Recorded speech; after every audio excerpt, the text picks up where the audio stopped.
우리 창세기 1장 14절부터 23절까지 함께 보겠습니다. 오늘은 넷째 날과 다섯째 날의 창조입니다. 어제 창세기를 시작하면서 바라의 창조에 대해서 저희가 이야기를 나눴습니다. 바라의 창조는 하나님만을 주어로 하신다. 그리고 두 번째가 어떠한 재료도 요구되지 않는다라고 이야기를 했습니다. 그 바라의 창조, 하나님이 주어이시며 어떤 것도 재료로 요구되지 않는 이 바라의 창조의 핵심은 뭐냐면 말씀 창조입니다. 어제도 이야기했듯이 이 하나님의 말씀 창조에는 첫째 날과 셋째 날에 보이는 특징이 있습니다. 그리고 이 말씀 창조는 사실 지금도 우리의 삶 가운데 계속 역사하고 있죠. 이 말씀이 임할 때 천지 창조에서 뚜렷하게 보였던 셋째 날까지의 특징은 혼돈에서 질서를 잡아가는 거였습니다.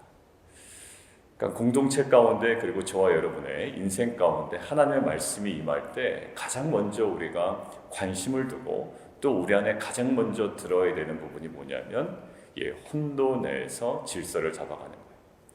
가치관의 혼돈이죠.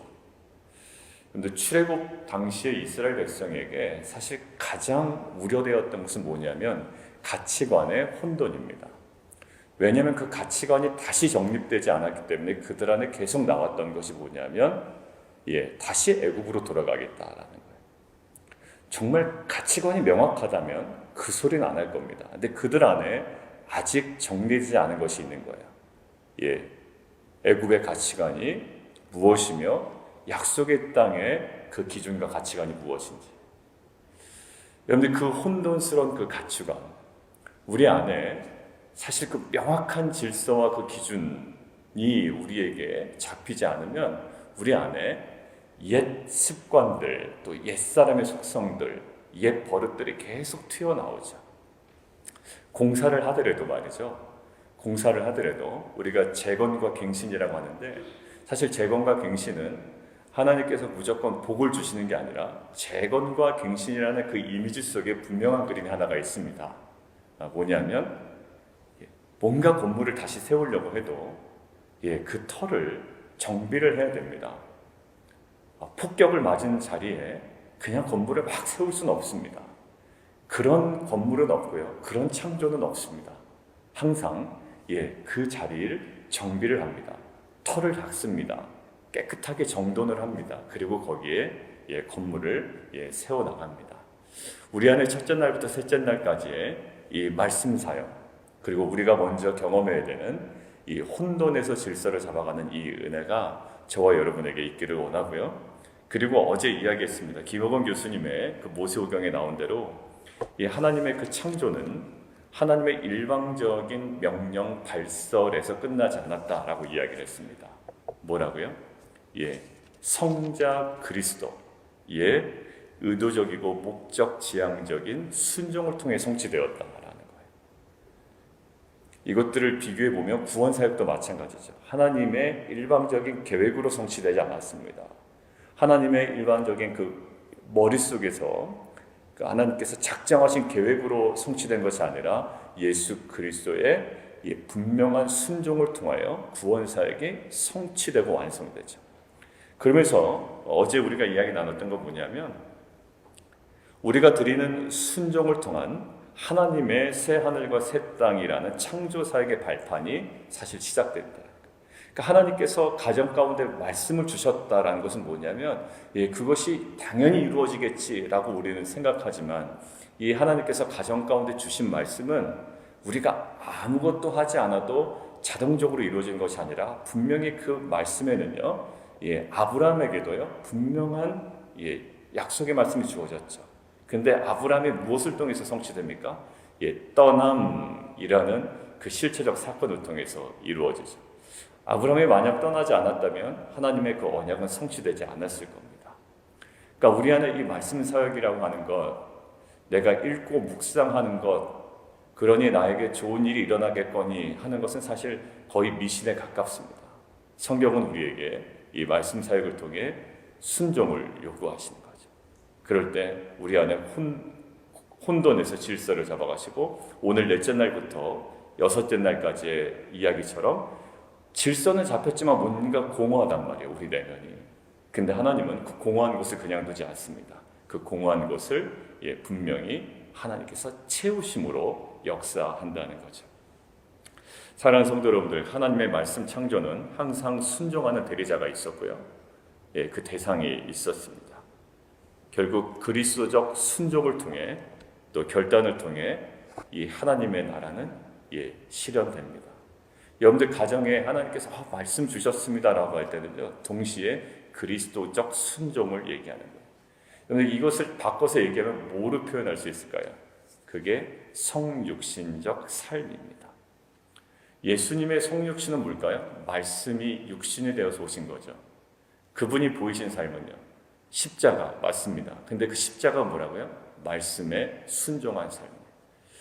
그러니까 저희가 정말 말씀이 이루어지는 가정, 말씀이 이루어지는 공동체는요, 성육신적 삶을 살아가는 자들을 통해서 이루어집니다. 그러니까 이것들을 결국 결과적으로 무엇이 보이냐면, 눈으로 보이는 것은 뭐만 보이냐면 선행이 보이는 거예요. 그리고 눈으로 보이는 건 뭘까요? 섬김이 보이는 거예요. 근데 출발은 달라요. 근데 결국 보이는 건 뭘까요? 섬김이 보이고 희생이 보이고 또 거기에 십자가가 보이는 거예요. 사랑하는 성도 여러분, 우리 안에 이 영광스러운 성육신적 삶으로 하나님께서 저와 여러분을 부르셨습니다. 뭐에 근거한? 사회의 윤리적인 기준으로 좋은 일 합시다가 아니라 그 공동체에게 주시는, 가정에게 주시는, 그리고 성도들에게 주시는 말씀에 대한 철저한 순종이라는 성육신적 삶을 통해 이 말씀 사역의 열매를 맺어가고 알아가고 경험해 나가는 저와 여러분이 되기를 원합니다. 또 못했어. 괜찮습니다. 그렇지만 우리가 무엇을 못했는지는 알고 가야 되고 무엇을 향해 가야 되는지는 항상 우리가 믿음으로 바라보고 그 자리 향해 걸어갈 수 있는 저와 여러분이 되기를 원합니다. 자, 넷째 날 볼까요? 제가 지금 이야기하면서 다 언급이 되었습니다만 넷째 날에 눈에 띄는 것이 있습니다. 14절 광명체들이가 있고요. 그 다음에 15절 광명체들 있습니다. 그 다음에 16절 별들. 자, 20절 번성하게 하라. 자, 21절 번성하여. 22절 생육하고 번성하여. 그 다음에 충만하라. 그 다음에 번성하라. 완전 다르죠? 첫째 날과 셋째 날과는 다릅니다. 근데 첫째 날에 상응하는 것이 넷째 날에 있습니다. 첫째 날은 빛이 있으라 하시니 빛이 있었다라고 되어 있죠. 빛과 어둠이 나뉘었습니다. 나뉘었어요. 질서를 잡아가시죠. 그런데 넷째 날은 빛이 있으라 하셨는데 상응하는 빛들이 나옵니다. 근데 엄밀히 얘기하면 빛들이 아니라 빛을 드러내는 도구들을 채우십니다. 히브리어 원어로 보면 광명체들 할 때 그 빛이 있는 어떠한 장소나 사물 이런 느낌이에요. 광명체들 할 때. 빛 자체는 아니에요. 빛 자체는 첫째 날에 빛이 있으라 하셨죠. 근데 그 빛을 드러낼 수 있는 도구예요. 근데 그때 당시 창세기가 기록된 또 그 당시 창세기의 배경하라는 그 당시의 사고방식은 뭐냐면 빛 자체를 무엇으로 보냐면 신적 존재로 이해하는 경향이 있었단 말이에요. 근데 창세기는 그것들을 완전 배격합니다. 신적 존재가 아니라 빛을 드러내기 위하여 하나님께서 뭐 하신 것? 창조하신 피조물에 불과한 거예요. 근데 그 빛이 있으라 하셨고 넷째 날은 그 빛을 드러낼 수 있는 것들로 채우십니다. 근데 단순히 채우시는 목적이 있는 것이 아니라 이것들이 확장됩니다. 여러분들 무엇일까요? 본문에서 한번 찾아보십시오. 하나님께서 빛을 그냥 일방적으로 채우시려는 목적이 아니라 다른 목적이 또 있네요.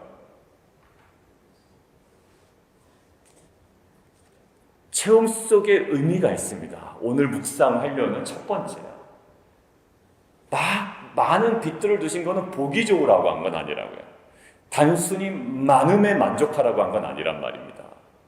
많다, 참 좋다, 이게 아니라 이 많음 속에 하나님께서 두신 의미가 있단 말입니다. 우리가 신앙적으로 잘 이해 못할 때 넘어질 때가 있어요. 어디서 넘어져? 그 많음에서 넘어지고 풍부함 속에 넘어집니다. 왜 그럴까요? 많음과 풍부함의 의미를 놓치면 그래요. 우리 아이들도요, 가난할 때, 어려울 때는 애가 바짝 정신을 차리고 있다가 좀 뭔가 풍성해지고 여유로워질 때 딴 생각을 하는 경우도 있죠. 남자들도 마찬가지고 남편들도 마찬가지고 다 그렇습니다. 왜냐하면 그 풍부의 의미를 깨닫지 못할 때 우리는 또 다른 질서를 잃어버리는 혼돈으로 돌아갑니다. 보십시오. 오늘 그 풍성하게 한 이유는 하나만 있으면 어색하니까 많이 주는 거야. 보기 좋지 않니? 라는 의미는 전혀 없습니다. 자, 어떤 의미가 있을까요? 본문 한번 보세요. 아주 명확하죠.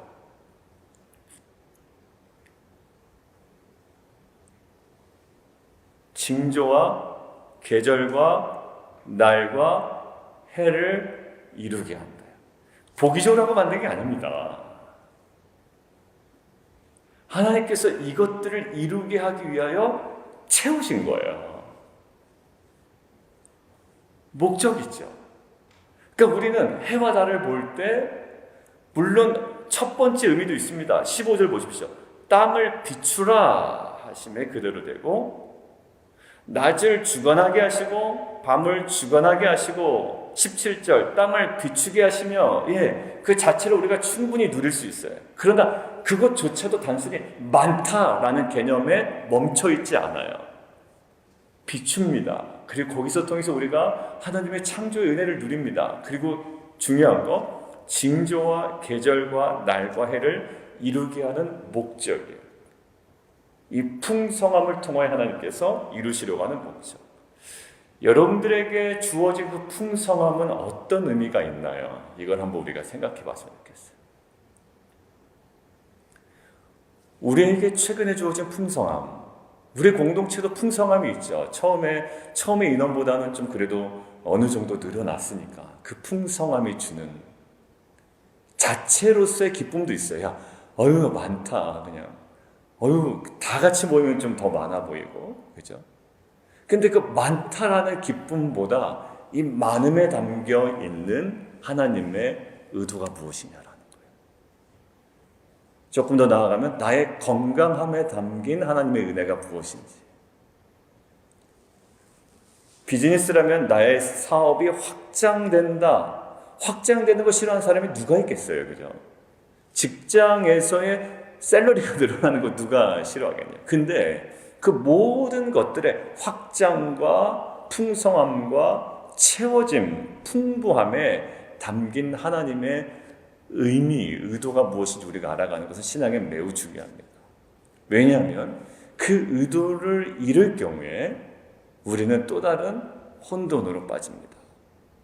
여러분들 오늘 볼까요?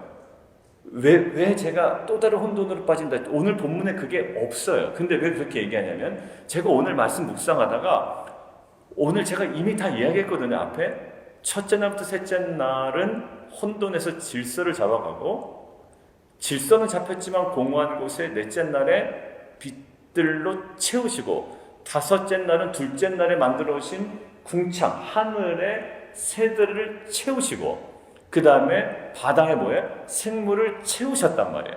그리고 여섯째 날에는 땅에 이제 움직이는 생물 그리고 사람을 채우십니다. 자, 그런데 유독 제가 그 풍부, 채움, 그 풍성한 것에 하나님 분명히 의미가 있다라고 할 때 눈에 들어오는 부분이 있었어요. 어디냐면 한번 보실까요? 21절. 물에서 번성하여 움직이는 모든 생물이에요. 그 생물은 반드시 물에서만 움직여요. 자, 그리고 22절 보십시오. 그들에게 복을 주시며 생육하고 번성하여 여러 바닷물에 충만하라. 그리고 새들은 땅에 번성하라. 그 다음에 20절 보면 하늘의 궁창에는 새가 나르라. 그러니까 영역이 있습니다. 공허한 곳에 하나님께서 채우시는데 채우심에도 뭐가 있다? 질서가 보여요. 물고기가 땅에서 막 걸어 다니면 안 됩니다.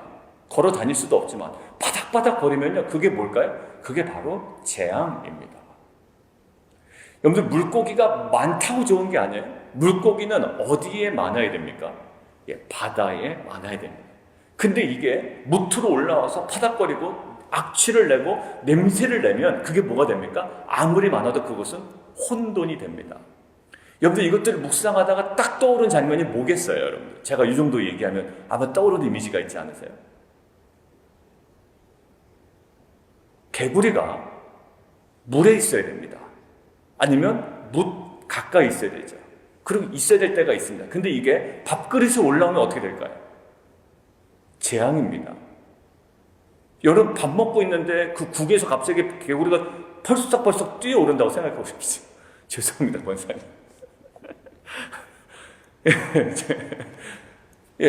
갑자기 국 먹고 있는데 거기서 개구리가 뛰어나온다고 생각해 보십시오. 그게 뭡니까? 아무리 수많은 개구리가 국불에서 튀어나와도 이것은 뭡니까? 재앙입니다. 이제 눈치채졌죠? 그게 어느 장면입니까? 출애굽기 10가지 재앙 중에 한 장면입니다. 거기 뭐죠? 메뚜기 엄청 많습니다. 개구리도요, 엄청 많습니다. 하나님 창조의 완성일까요? 그를 창조의 완성 끝판왕으로 보는 자는 아무도 없습니다.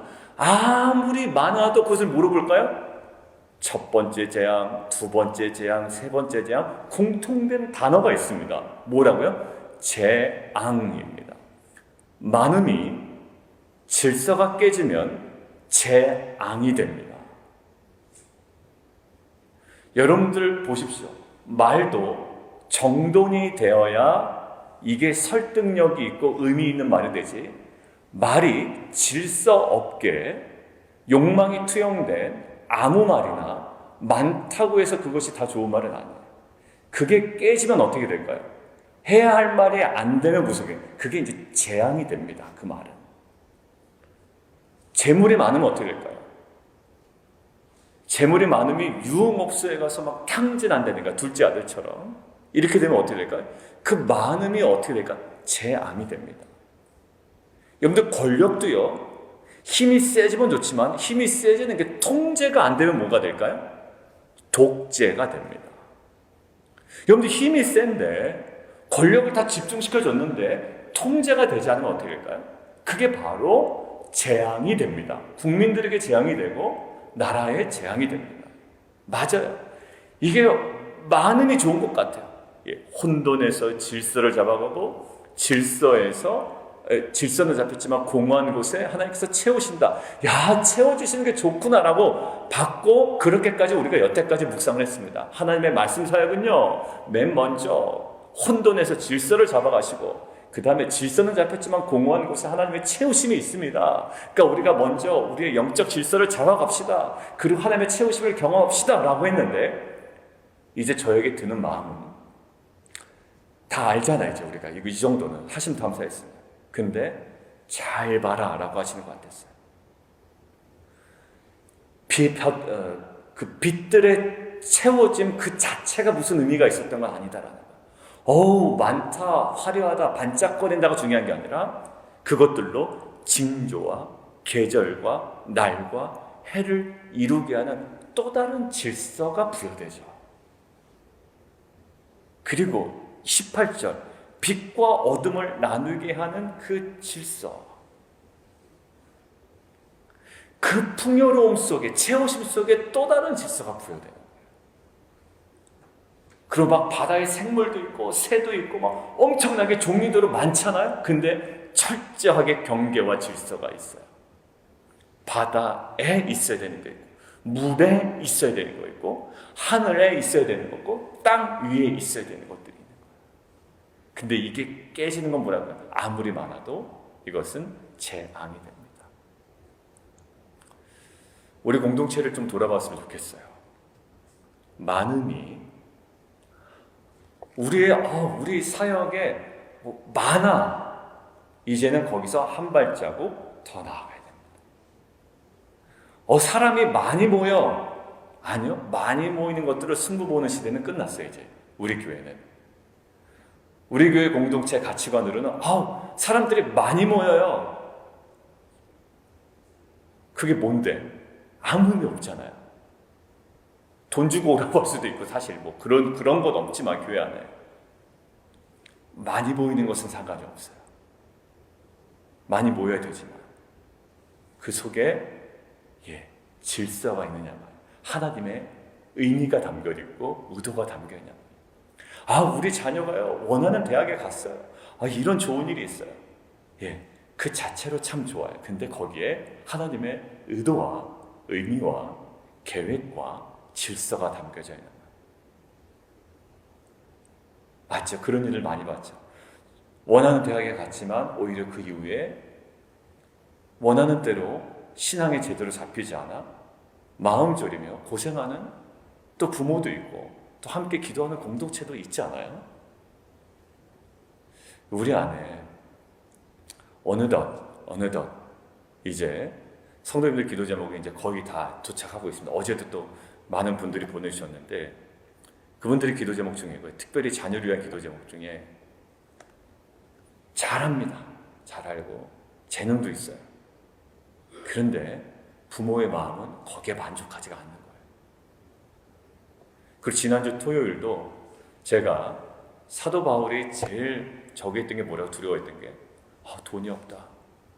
배고프다가 아니라 변화되지 않는 모습 그리고 인내하지 못하는 모습. 그러니까 그 설교를 들으시고 탁 와닿는 게 있었나 봐요. 그래서 저한테 메시지를 보내신 분이 한 분 계세요. 목사님 저희 자녀 변화되지 않으면 우리가 다 죽어. 이런 메시지를 좀 나누고 싶어요. 기도해 주세요. 라는 거예요. 맞아요. 우리는 마치 오징어 게임의 그 할아버지의 오일남 할아버지의 그 다스처럼 이러다가 우리 다 죽어 라고 외치잖아요. 그렇죠? 이러다가 우리 다 죽어. 근데 우리가 영적으로 볼까요? 변화되지 않은 것 자체가 어제 남성들하고도 나눴는데 오랜 기간 동안 변하지 않았던 것 자체가 죽어있다라는 증거다라고 저에게 말씀하시더라고요. 이러다 다 죽는 게 아니라 그동안 잠자고 있었고 죽어 있었다라는 증거야. 보십시오. 그 자녀를 향한 부모의 마음이 어떨까요? 이러다 우리 다 죽어. 왜? 아무리 잘해도 아무리 많아도 아무리 성공해도 아니야. 거기 안에 영적 질서가 잡혀야 돼. 너 삶 안에 하나님 중심의 삶이 잡혀야 돼. 아무리 네가 잘하고 성공하고 지금 많은 것들을 누린다 할지라도 하나님 중심이라는 그 질서가 잡혀야 돼. 그렇지 않으면 우리 다 죽어 라는 이 영적 위기감 속에 자녀와 함께 이야기를 나누고 싶었던 거예요. 사랑하는 성도 여러분들, 만족할 수 있어요. 그리고 거기에 막 들떠 있을 수 있습니다. 그리고 내가 하는 사역에는 내가 주도하는 모임에는 사람들이 많이 모이네. 이럴 수 있어요. 우리 교회는 많이 모인다. 저쪽 교회는 덜 모이는데. 이럴 수 있어요. 근데 많음 속에 담겨있는, 풍부함 속에 담겨있는 하나님의 온전한 목적을 우리가 드러내고 있는지 재건과 갱신이라는 초점에 맞춰서 하나님께서 깨닫게 하시는 것 같아요. 저에게. 조목사 정신 정말 똑바로 차리고 그 길을 온전히 걸어가기를 원한다. 이상 끝. 이렇게 얘기했으면 안 됐어요. 긴 소리 하나만. 저와 여러분에게 이 창조의 말씀 속에 아마 혼돈에서 질서, 그렇지만 공허에서 체험, 여기까지도 우리가 계속 묵상해왔던 거지만 오늘 하나님께서 이 체험과 풍부함과 풍성함 속에 다시금 우리에게 도전하시는 그 출발점으로 다시 돌아가는 저와 여러분이 되기를 주님의 이름으로 축원드립니다. 우리 함께 좀 기도할까요?